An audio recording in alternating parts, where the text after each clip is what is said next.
Mari kita berdoa. Bapa Surgawi, kami datang di minggu yang pertama di dalam tahun 2024 ini dengan hati yang mau diubahkan, dengan hati yang mau dibangkitkan, dengan kehidupan yang mau dimenangkan. Kiranya di waktu yang singkat ini, Engkau berbicara kepada setiap kami melalui sesi firman Tuhan.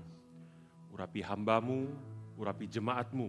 Kiranya setiap kami boleh mendengarkan suara Tuhan di pagi hari ini.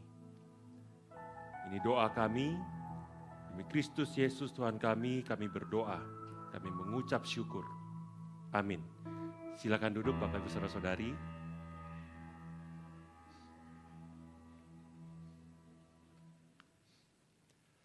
Shalom, selamat datang, selamat tahun baru. Seperti tadi sudah disampaikan di awal, ini adalah ibadah perdana GKPR.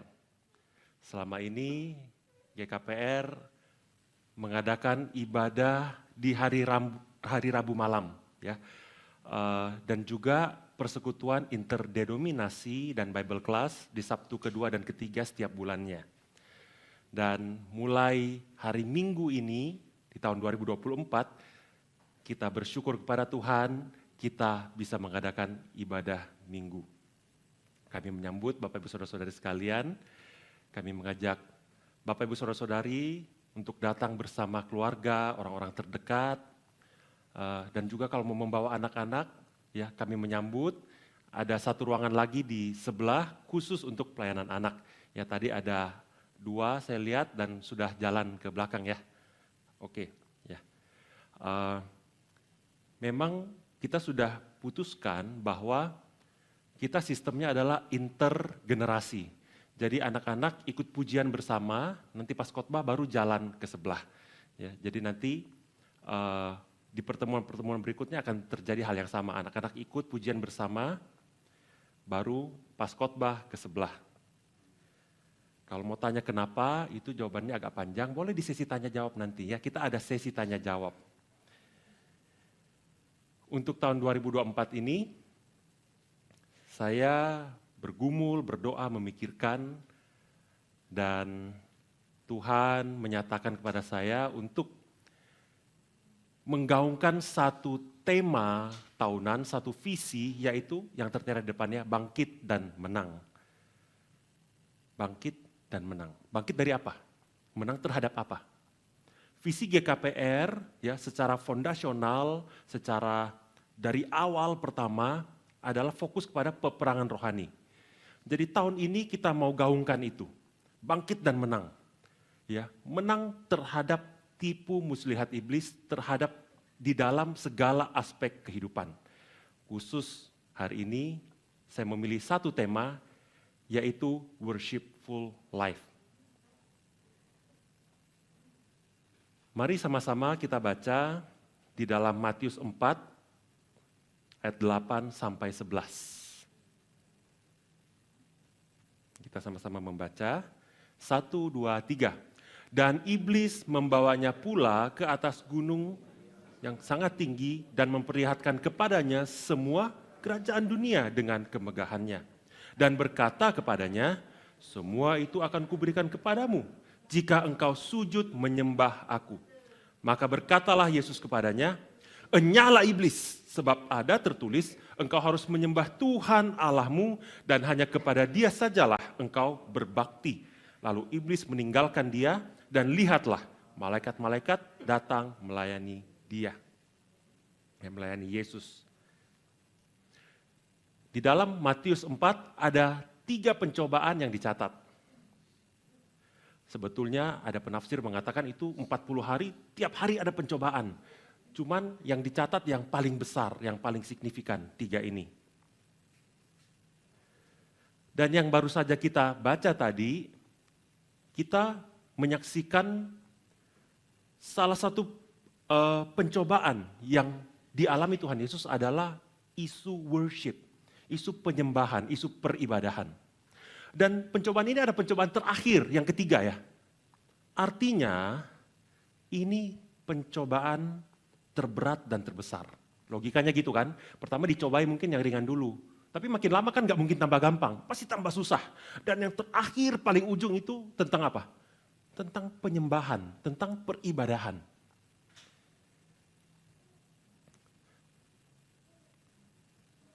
Bapak Ibu Saudara-saudari, peribadahan Kristen adalah medan peperangan rohani terbesar di dalam kehidupan orang percaya. Kalau kita mau lihat seluruh bagian Alkitab, kita akan melihat bahwa kisah jatuh bangun umat Tuhan, bangsa Israel, siapapun, itu terkait isu penyembahan, ya, secara mendasar. Apakah umat Tuhan itu mau betul-betul secara eksklusif beribadah kepada Tuhan Allah saja, atau mau ikut ilah-ilah lain? Ya. Dalam kehidupan Kristen itu sama. Apakah kita mau hidup setiap detik untuk Tuhan Yesus atau tidak? Itulah mengapa tema Worshipful Life ini saya pilih, karena penting sekali. Dalam Yohanes 4, Tuhan Yesus bercakap-cakap dengan seorang perempuan Samaria. Dan percakapan itu sampai di satu titik di mana mereka diskusi soal isu penyembahan, isu peribadahan, yaitu di mana sih orang seharusnya beribadah? Di gunung ini atau di Yerusalem? Tuhan Yesus mengatakan bahwa akan tiba waktunya, saatnya akan datang dan sudah tiba sekarang bahwa kita nggak beribadah lagi di gunung ini, bukan di gunung itu, tapi di dalam roh dan kebenaran.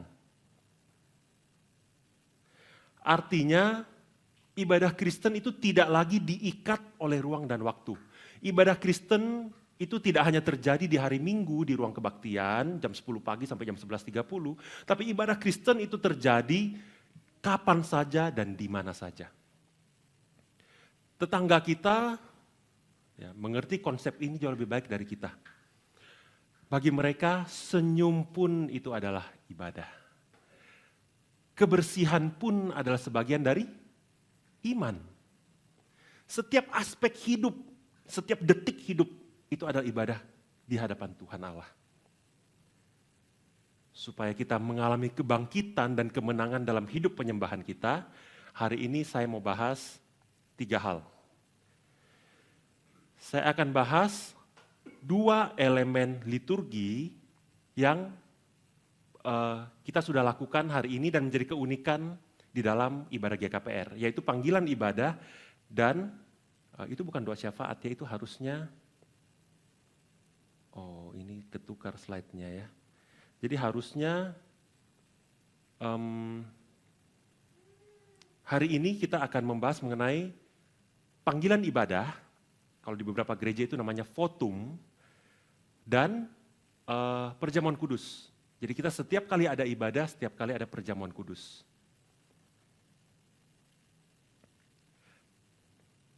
Nah, di ibadah Rabu, saya juga akan berkhotbah, saya akan lanjutkan elemen liturgi yang lain, termasuk persembahan dan doa syafaat. Ya, jadi hari ini kita akan bahas khusus panggilan ibadah dan perjamuan kudus. Jadi kalau Bapak Ibu mau dengar lanjutannya tentang persembahan dan doa syafaat, silakan datang di Rabu malam. Ya. Nah, yang kedua yang akan saya bahas adalah aspek peperangan rohani di dalam elemen liturgi kita. Mungkin jarang ada yang bahas ibadah dan peperangan rohani ya, tapi saya udah berapa kali bahkan berapa seri dan salah satunya ini. Jadi mungkin jarang dengar ya, tapi kita sama-sama mau dalami. Dan yang ketiga akan saya bahas adalah implikasi dari elemen-elemen liturgi ini di dalam kehidupan kita. Bagaimana mensinkronkan elemen liturgi ke dalam kehidupan kita sehari-hari. Elemen ibadah pertama yang jadi keunikan kita adalah panggilan ibadah. Di sebagian besar gereja, saya sudah sampaikan tadi, disebut juga sebagai votum dan salam, introitus dan sebagainya. Panggilan ibadah intinya itu adalah panggilan dari Tuhan Allah. Jadi panggilan ibadah itu bukan panggilan dari manusia, bukan dari WL, bukan dari yang MC di depan. Bukan WL yang panggil jemaat untuk ibadah, bukan mulut WL yang berkata-kata sendiri. Panggilan ibadah adalah panggilan dari Tuhan kepada umat untuk beribadah. Inisiatif ibadah bukan dari kita, tapi dari Tuhan. Kalau kita lihat seluruh bagian Alkitab, tidak ada satu orang pun yang dengan inisiatifnya sendiri itu berjumpa dengan Tuhan. Nggak ada. Nabi-nabi, bapak-bapak bangsa Israel, tokoh-tokoh yang besar di dalam Alkitab, semua berjumpa dengan Tuhan kalau Tuhan menyatakan diri. Ini konsisten di seluruh bagian Alkitab. Allah yang berinisiatif berjumpa dengan manusia. Kalau mau jujur, berapa banyak sih gereja yang memahami ini? Berapa banyak sih WL yang memahami kebenaran ini?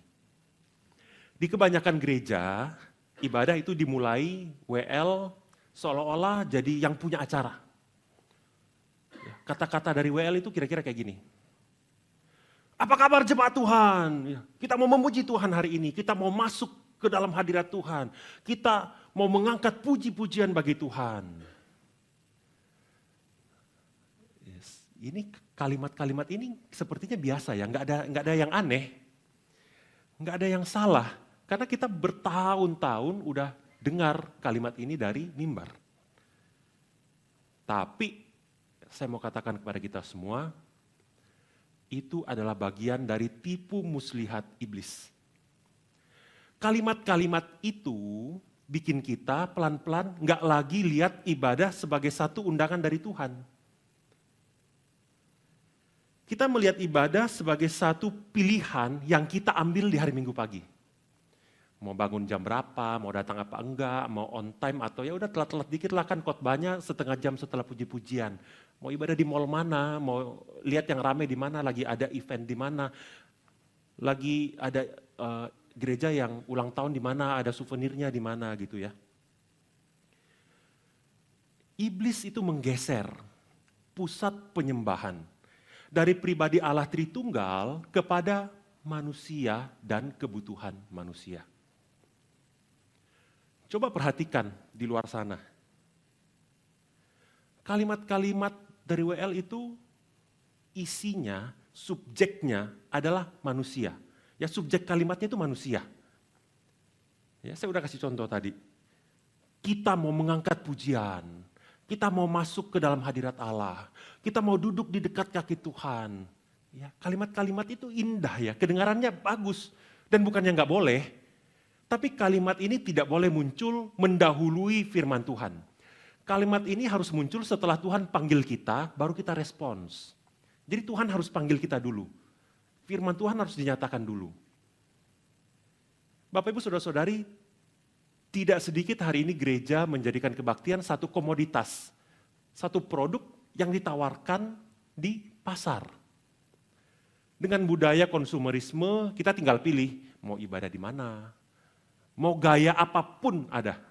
Mau yang dari paling sepi, sunyi, paling syahdu, sampai seperti diskotik juga ada. Ya, ibadah itu udah jadi entertainment. Pokoknya siapa yang suka, siapa datang. Dan lama-lama orang mulai berantem kan. Karena udah jadi komoditas, orang mulai berantem. Mau pakai lagu hymn atau kontemporer. Mau pakai drum atau piano aja. Mau pakai lighting yang terang benderang apa yang mau gelap gulita. Kalau lagunya hymn, kalau nggak pakai drum, kalau nggak full band gitu ya, kalau lightingnya itu terlalu terang, itu kesannya gereja jadul. Itu nggak menarik buat orang, nggak rame. Ujung-ujungnya majelis itu berantem, hamba Tuhan berantem. Jadi perpecahan kan. Dan itulah tujuannya iblis kan, Yohanes 10 ayat 10 mengatakan apa? Tujuan iblis itu apa? Mencuri, membunuh, dan membinasakan. Iblis mau menghancurkan ibadah Kristen dengan menggeser pusat ibadah dari Tuhan ke manusia. Sehingga kita melihat ibadah itu dari manusia, oleh manusia, untuk manusia. Yang mau dipuaskan itu selera kita. Selera pasar. Padahal ibadah itu kan harusnya dari Allah, oleh Allah, dan untuk Allah. Allah yang menginisiasi, memanggil kita beribadah. Allah yang memampukan kita melalui Roh-Nya yang kudus. Kita bisa menyanyi, berdoa, melayani, mengerti firman, menjadi pelaku firman, memberikan persembahan, memberikan hidup kita, berdoa, syafaat buat orang lain, dan seterusnya. Dan yang paling penting adalah untuk Allah. Yang dimuliakan adalah nama Tuhan Yesus. Itulah mengapa GKPR secara intensional menekankan elemen panggilan ibadah. Supaya kita terus diingatkan bahwa pusat ibadah adalah Allah Tritunggal. Ibadah kita dibuka bukan dengan perkataan manusia, tapi dengan perkataan Tuhan dari Alkitab. Ya, ada ayat panggilan ibadah yang dibaca di depan tadi. Dan kita respons undangan Tuhan dengan apa? Dengan nyanyi, dengan doa, dengan ngaku dosa, dengan hati yang terbuka untuk dengar firman, dan seterusnya. Terutama pengakuan dosa ya. Kenapa kita harus ngaku dosa sih? Banyak gereja sekarang gak ada pengakuan dosa. Gak ada. Kenapa kita perlu mengaku dosa? Karena kita sadar, kita tidak layak berdiri di hadapan tahta Allah yang kudus. Kita datang dengan ucapan syukur. Kenapa? Karena kita sadar, undangan Allah kepada kita itu anugerah semata. Saya harap setelah saya jelaskan dengan serius, muka saya serius banget dari tadi ya. Ya, semoga setelah begitu panjang lebar saya bicara, kita bisa semakin ngerti, oh ya ibadahnya itu didesain kayak gini loh. Semoga kita lebih nikmatin lagi. Kadang-kadang kan kalau kita nggak ngerti satu barang, misalnya kopi, minum kopi di mana aja sama, mau yang saset 2000-an sampai yang 200.000 satu saset yang kopi luwak apalah. Kadang-kadang nggak ngerti gitu ya, minum aja kopi ya kopi, warnanya hitam, baunya ya kopi. Tapi kalau kita dijelasin, ini ada yang full bodied, ini ada Robusta Arabica, ada yang agak pahit, ada yang agak asem. Itu aromanya beda. Ini, kita lebih nikmatin, kita minum kopi jadi lebih, oh ya lebih nikmatin. Sama ibadah, kita mungkin nggak sadar, masuk gereja ini, gereja itu, kayaknya sama aja, pokoknya ada nyanyi, ada khotbah, selesai. Ya, kasih persembahan, terus inilah, ya kayaknya mirip-mirip aja, tapi semoga setelah saya jelasin ini, oh iya ya, ada yang kayak gitu ya. Kita bisa lebih menikmati lagi momen peribadahan kita. Dan semoga kita juga menyadarin bahwa kita itu nggak boleh datang telat. Karena dari awal panggilan ibadah, Tuhan Allah sudah hadir menyambut kita masuk dari pintu itu. Jangan ada yang sambil ibadah, sambil main game, main HP. Karena Tuhan Allah ada di sini, sedang bersekutu dengan kita. Dan jangan ada yang pulang duluan, kecuali memang ada yang urgent ya. Tiba-tiba di rumah ada apa, kita harus lari ke sana. Kenapa? Karena dari awal sampai akhir ibadah Tuhan hadir. Tuhan menyambut kita, Tuhan bersekutu dengan kita. Ya. Ingat, ibadah adalah undangan dari Tuhan Allah kepada setiap kita untuk bersekutu dengannya. Terus gimana kita sinkronisasikan elemen ibadah ini ke dalam kehidupan kita setiap hari? Dengan memulai hari kita dengan perkataan Tuhan Allah. Votum panggilan ibadah itu nggak hanya di dalam kebaktian. Panggilan ibadah itu nggak hanya terjadi di sini, tapi dalam kehidupan kita tiap hari, tiap pagi, panggilan ibadah itu harus nyata. Ibadah kita di gereja dengan kehidupan kita tiap hari itu mesti sinkron. Bayangkan ya kalau Tuhan tiap pagi tidak panggil kita bangun. Ya repot gitu kan. Jadi jangan sampai ibadah itu hanya di ruang kebaktian hari Minggu jam 10 pagi. Tapi tiap hari nggak terjadi. Jangan sampai kayak gitu. Panggilan ibadah terutama. Di kebanyakan gereja reform saya udah bilang tadi ya. Bentuknya itu votum. Satu perkataan, pernyataan yang mendasari kebaktian. Yang paling umum dari Mazmur 124 ayat 8, bunyinya begini. Pertolongan kita adalah di dalam nama Tuhan yang menjadikan langit dan bumi. Ya, kita sering dengar itu di awal ibadah. Ya, ini panggilan ibadahnya di sebagian gereja. Bisa aja kalau kita mau tiap pagi, tiap kita bangun, kita buka mata, kita langsung deklarasikan. Pertolongan saya adalah di dalam nama Tuhan yang menjadikan langit dan bumi. Begitu melek langsung. Atau enggak mesti dari ayat itu, bisa juga dari ayat yang lain. Tuhan adalah bukit batuku, Tuhan adalah gunung pertahananku dan penyelamatku, Mazmur 18. Intinya kita dasarin hari-hari kita di dalam nama Tuhan.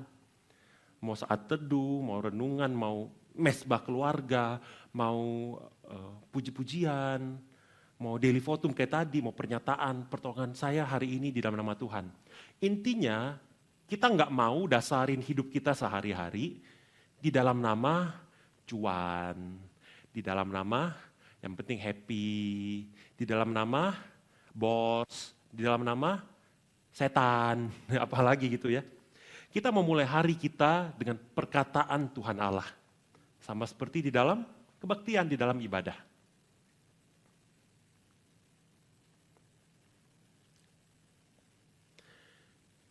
Elemen ibadah yang kedua yang menjadi keunikan kita adalah perjamuan kudus di setiap momen ibadah. Di hari Rabu ada, di hari Minggu ada. Jadi bukan seminggu sekali, tapi sebetulnya ingin sesering mungkin. Setiap kali kita kebaktian, ibadah, kita ada perjamuan kudus.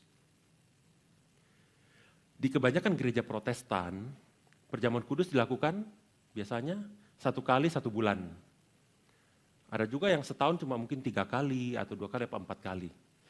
Ada juga yang melakukan sebagian kecil saya rasa tiap minggu, ya, seperti kita, ya, di tiap minggu ada perjamuan kudus, di tiap Rabu ada perjamuan kudus.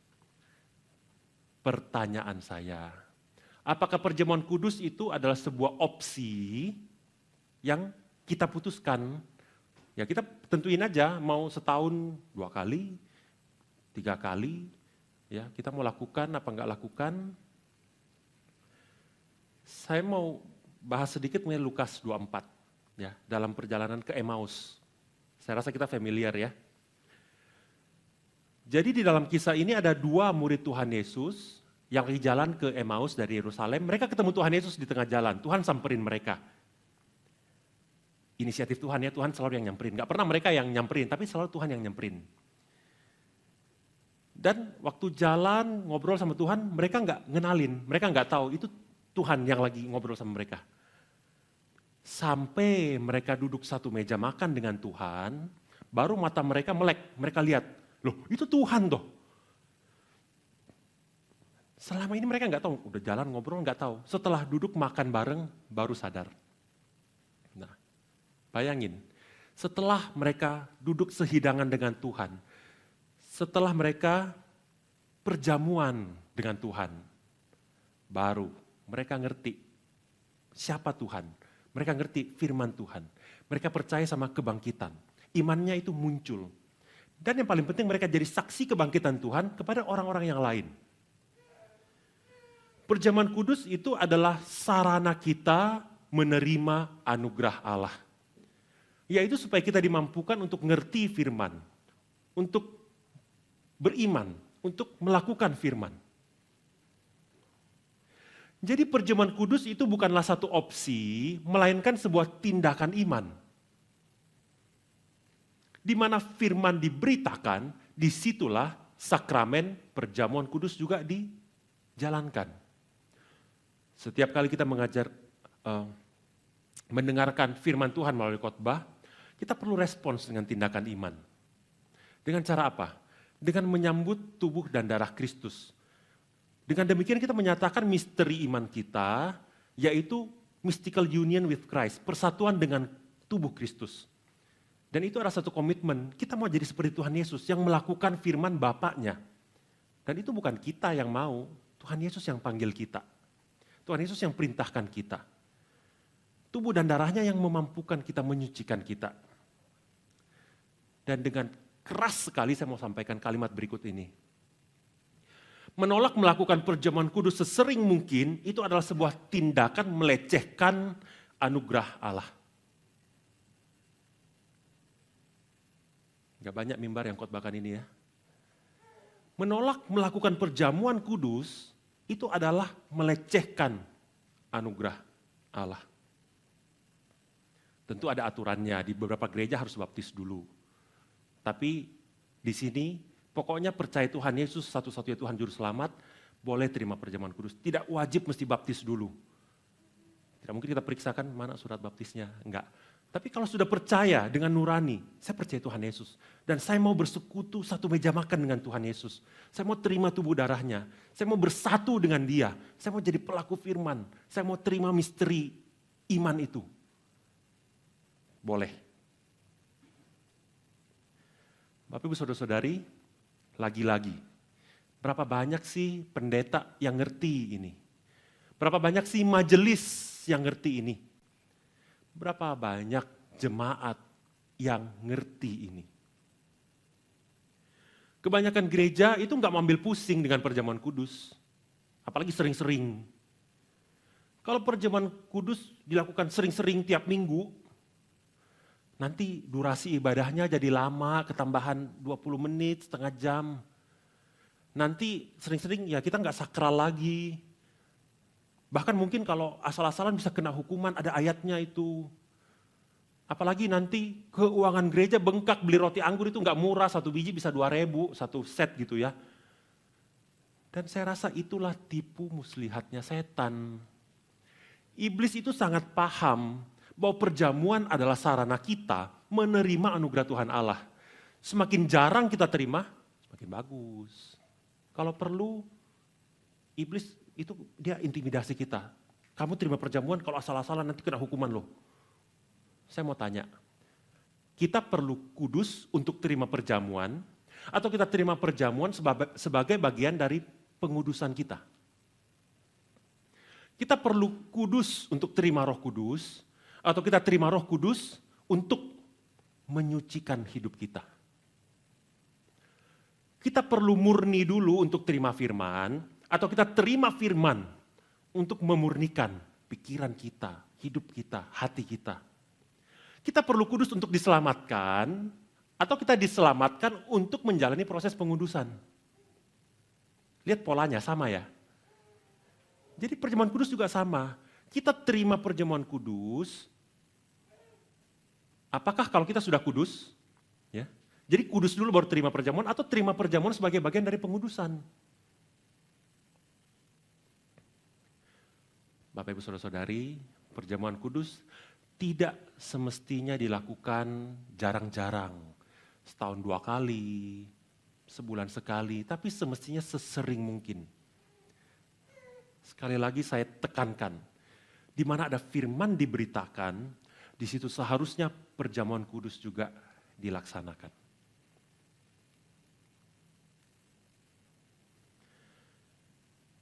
Terus gimana? Kita sinkronisasikan perjamuan kudus dalam kehidupan kita sehari-hari.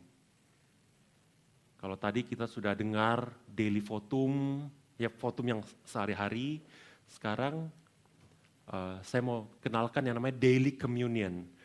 Bukan berarti kita harus lakukan perjamuan tiap hari. Kalau Bapak Ibu ada beban lakukan itu, tidak ada masalah. Tapi bukan sesuatu yang wajib kita paksa, pokoknya tiap hari harus perjamuan kudus, enggak.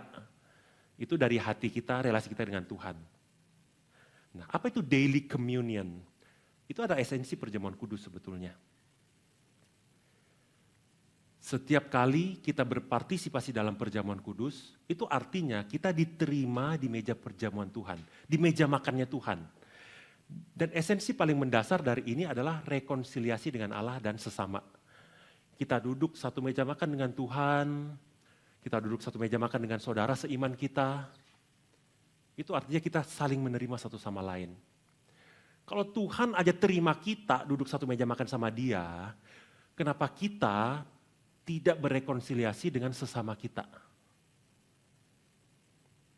Mari kita periksa diri, apakah tiap hari kita itu hanya duduk makan siang, mungkin di kantor, mungkin di sekolah, di kampus, dimanapun. Ya kita cuma duduk makan dengan orang-orang yang memang ya itu aja, teman-teman kita aja. Kita cuma mau kenal, ngobrol.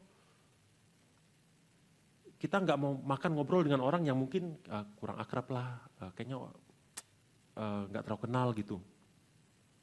Kita nggak mau buka meja makan kita nggak mau buka ruang kehidupan kita untuk orang-orang yang lain, yang mungkin nggak terlalu akrab, mungkin pernah nyakitin hati kita.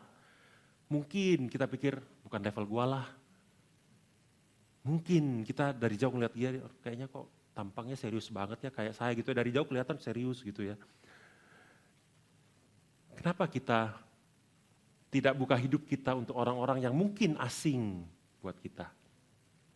Dengan demikian kita itu sesungguhnya memperluas, kita extend meja perjamuan Tuhan di hari Minggu di dalam kebaktian ke dalam kehidupan kita sehari-hari.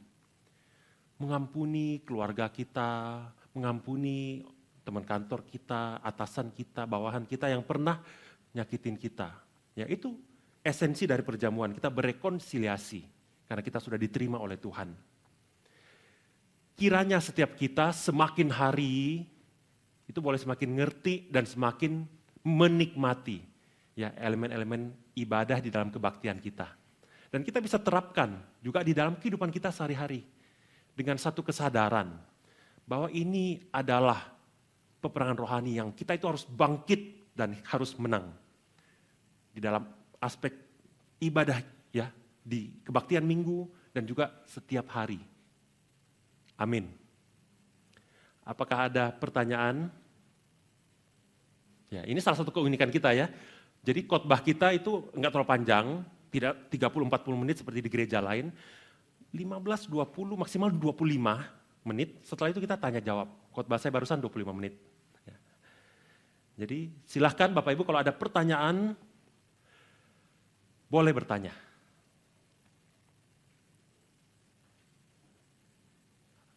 Boleh, angkat tangan, nanti diberikan mikrofon, boleh bertanya. Ya. Ada yang mau bertanya? Enggak ada yang mau tanya? Terus kalau ayat ini gimana? Enggak boleh dong sering-sering perjamuan kudus, kan ada ayatnya ini. Enggak ada yang mau tanya ini? Kok jadi saya yang nanya sendiri, jawab sendiri gitu ya. Tapi boleh, kalau tidak ada saya mau jelasin ini, tapi kalau ada boleh. Ada yang mau tanya? Ada yang nggak ngerti tadi, cepet banget ngomongnya. Saya nggak setuju, saya sih dari dulu perjamuan ya ngapain sering-sering lah. Kan cuma mengingat doang itu, mengingat. Kalau ingat kan saya ingat-ingat aja, mengingat kematian Tuhan ya kan udah ingat lah. Ada yang mau tanya? Kalau enggak saya jelasin ini ya. Saya lanjut ya, saya anggap ada pertanyaan. Loh perjamuan kok sering-sering, aduh nanti kena hukuman. Ini kan Rasul Paulus yang tulis, 1 Korintus 11. Jadi barang siapa dengan cara yang tidak layak makan roti atau minum cawan Tuhan, ia berdosa terhadap tubuh dan darah Tuhan. Aduh kalau sering-sering nanti dianggapnya ini sembarangan, maksudnya apa ya, nggak sakral gitu loh. Karena itu hendaklah tiap-tiap orang menguji dirinya sendiri dan baru sesudah itu ia makan roti dan minum dari cawan itu.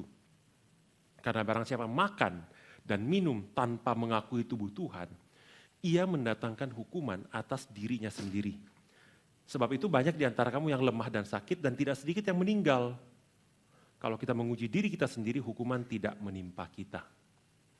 Ini kan Rasul Paulus yang tulis ya, di Alkitab.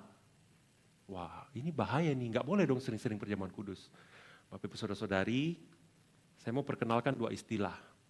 Ibadah ritual, ibadah aktual. Ibadah ritual itu yang ritual yang tiap minggu kita lakukan di ruang ibadah. Kita datang, nyanyi, doa, dengar khotbah, kasih persembahan, pulang. Itu ritual, itu rutin tiap minggu kita lakukan. Di tempat dan waktu yang terbatas. Tapi kan saya bilang tadi, ibadah kan nggak cuma di sini. Ibadah juga di kehidupan sehari-hari kan. Jadi ada ibadah aktual. Ibadah dalam kehidupan sehari-hari. Dan ibadah ritual dan aktual ini mesti sinkron. Makanya tadi saya bilang, panggilan ibadah bukan cuma di sini, panggilan ibadah tiap hari di rumah masing-masing dengan keluarga atau kalau mungkin di apartemen sendiri ya udah tiap bangun pagi melek entah saat teduh, entah daily votum sendiri gitu ya, entah mesbah keluarga, entah doa apalah puji-pujian gitu. Jadi harus sinkron, ibadah ritual harus sinkron dengan ibadah aktual. Rasul Paulus tulis ini karena ibadah ritualnya dan aktualnya tidak sinkron. Kamu bilang kamu perjamuan, kamu bilang kamu makan tubuh dan darah Kristus, kamu bilang kamu bersekutu dengan Tuhan, dengan saudara seiman. Tapi kamu mabuk, kamu datang, kamu makan duluan, udah kenyang, minum yang banyak, udah teler, terus ada orang yang miskin yang datang, makanan udah habis. Dia nggak kebagian. Kamu orang-orang kaya, yang business owner, yang bos, kan waktunya fleksibel toh. Kalau ibadah jam 6 sore, jam 5 dia udah bisa datang karena kan fleksibel. Dan dia mau nongkrong dulu, dia nggak mau buru-buru. Mungkin kalau jam 6 udah macet, dia maunya santai gitu kan, dia datang duluan. Tapi yang budak, yang kerja buruh harian, yang harus ke ladang, mungkin jam 6 lebih baru mereka bisa nongol. Kan itu tadi kerja dulu kan. Setelah nongol, makanan udah habis. Mereka sepanjang ibadah kelaparan. Apalagi kalau dia harus pelayanan main musik, chordnya jadi fales-fales karena lapar. Bukan kita di sini ya, bukan. Maksud saya adalah, jadi tidak ada yang kesinkron. Kamu bilang, ya ritualnya jalan, perjamuan kudus, tapi kamu nggak perhatikan sesamamu manusia yang susah, yang lapar, yang miskin, yang dia tuh datang juga butuh makan. Kamu abisin duluan makanannya. Itu sama dengan di dalam Yesaya. Tuhan bilang, Yesaya 1. Pasal pertama kitab Yesaya itu bunyinya gini. Untuk apa sih korbanmu banyak-banyak? Ini Tuhan yang ngomong. Aku sudah jemu akan korban-korban bakaran.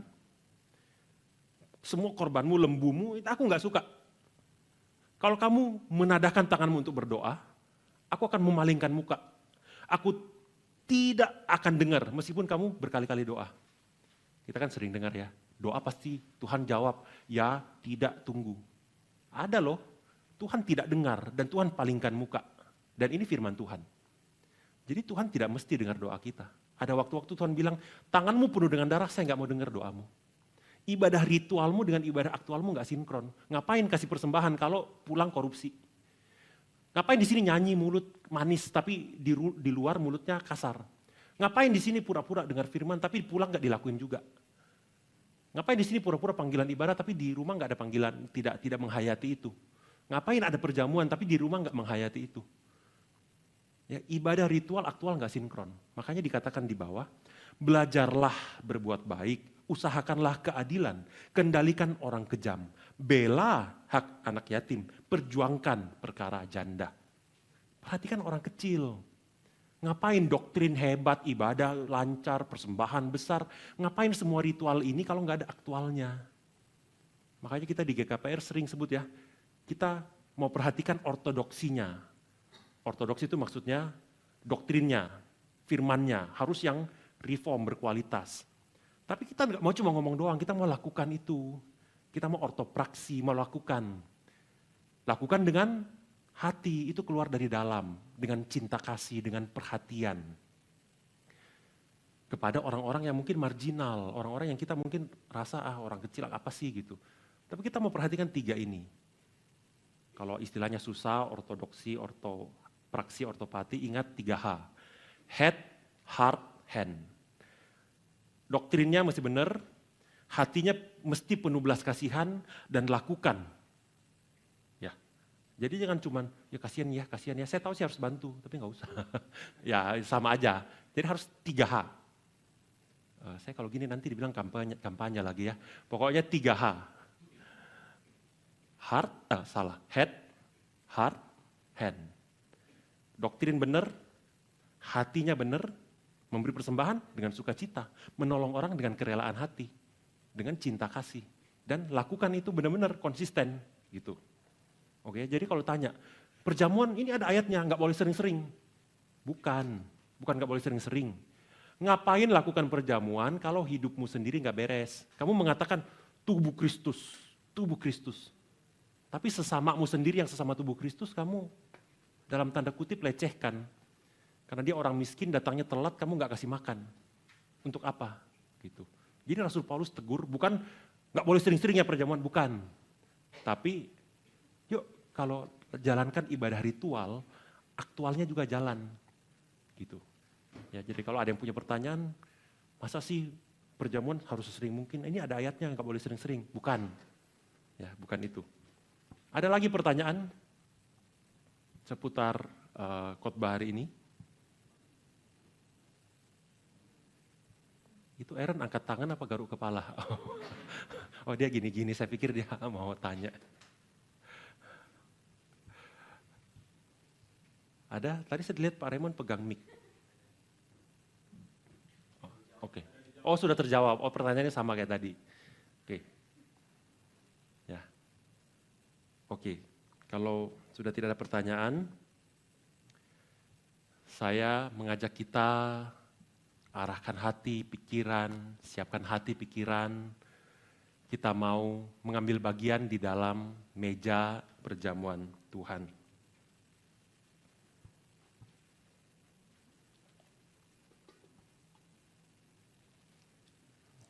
Silakan singer bersiap-siap di depan.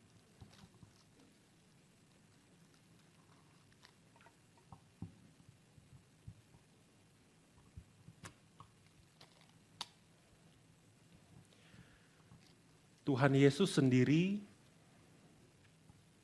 di dalam kesehariannya selalu mengakui inisiatif Bapaknya. Dalam Yohanes 5:19, Tuhan Yesus mengatakan, "Aku berkata kepadamu, sesungguhnya anak tidak dapat mengerjakan sesuatu dari dirinya sendiri, jikalau ia tidak melihat Bapa mengerjakannya. Sebab apa yang dikerjakan Bapa, itulah yang dikerjakan anak." Dalam Yohanes 14 ayat 10, Tuhan Yesus juga mengatakan, tidak percayakah engkau bahwa aku di dalam Bapa dan Bapa di dalam aku?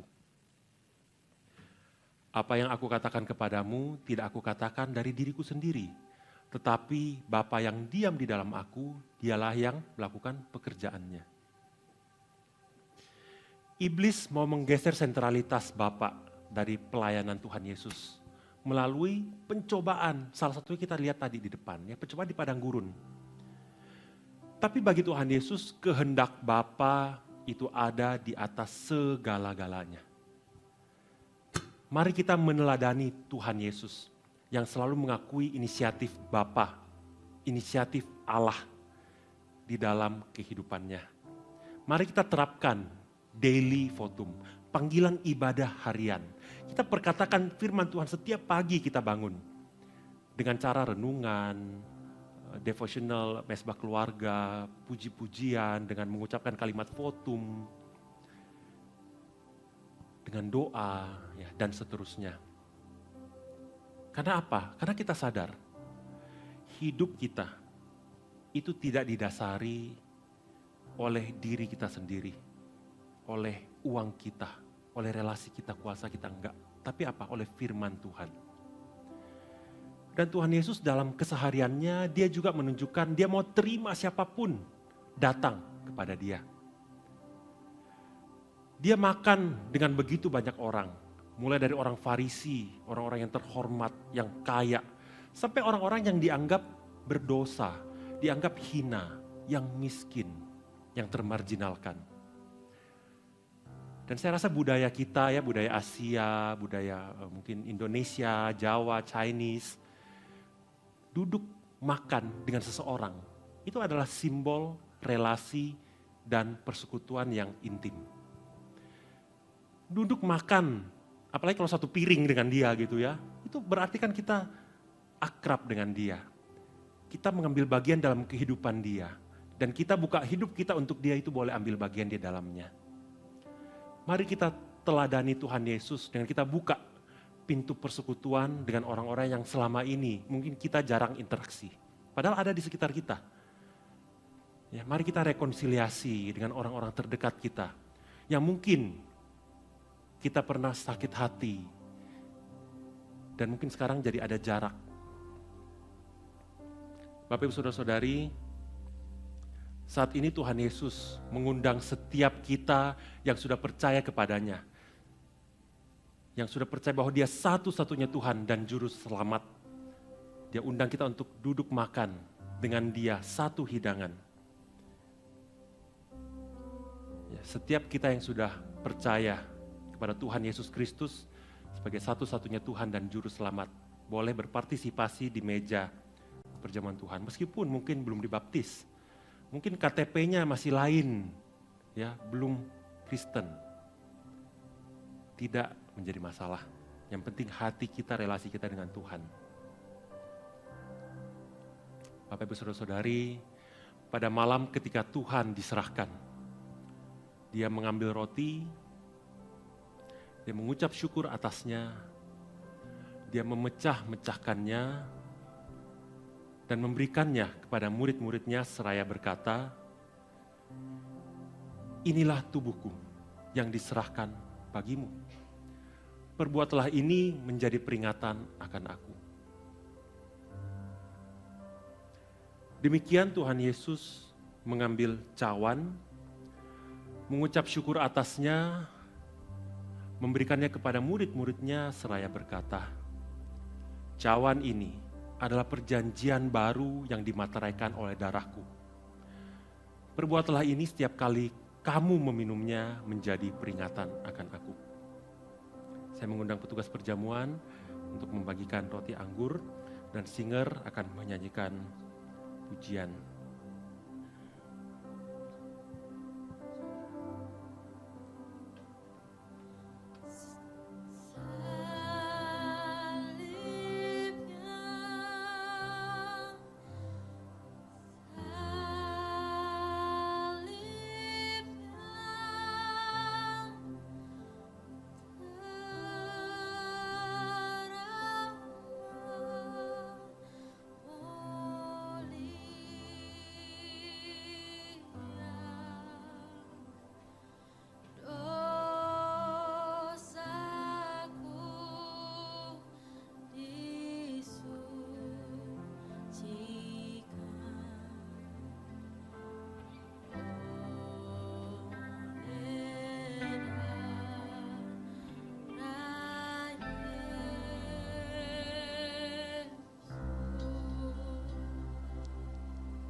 Mari kita bangkit berdiri, kita pegang roti di tangan kita.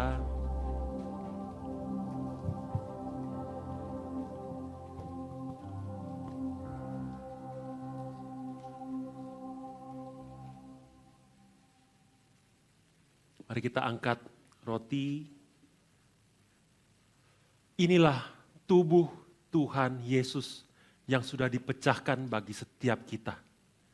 Dengan berpartisipasi di dalam tubuh Kristus, kita dimampukan untuk meneladani Tuhan Yesus yang setia menjadikan Bapanya sebagai pusat kehidupannya dan menerima semua orang yang ada di sekitarnya dengan tangan yang terbuka. Dengan iman, makanlah.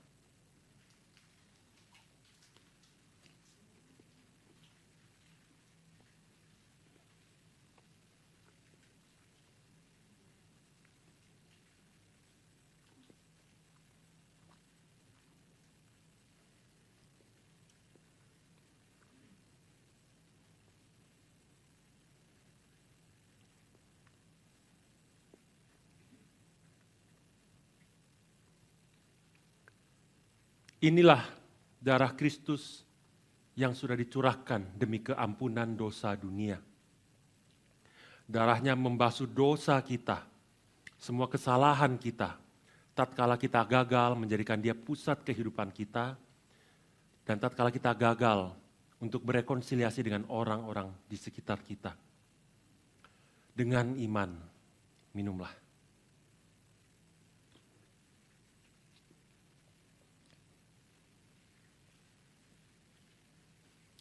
Dengan makan dan minum sehidangan dengan Tuhan Yesus, kiranya kita senantiasa dimampukan untuk menjadi saksi-saksinya sampai Dia datang yang kedua kali.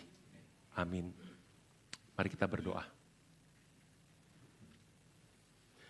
Bapa Surgawi, kami bersyukur untuk firman-Mu yang mengingatkan kami bahwa peribadahan Kristen itu bukan hanya terjadi di jam 10 pagi di hari Minggu, di satu ruangan tertutup di tempat ini.